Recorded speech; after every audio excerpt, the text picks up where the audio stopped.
Ребят, ну это писец. Пошла в одну аптеку, во вторую аптеку. Не, я сначала отвезла детей. Вот тут садик.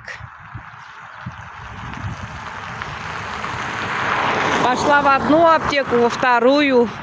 Иду по тропинке, машину не вижу. Пересралась, как не могу, как чё. Она у меня вон стоит. Возвращаюсь на машину. Ну это капец, это что такое с памятью? Ну это вообще. А я прям так иду к садику. Я сюда возле садика оставляю и иду в аптеку. Это капец.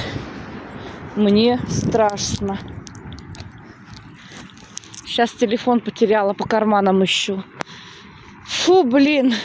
Он у меня в руках. Это капец, что такое со мной? Мне аж страшно. Ой.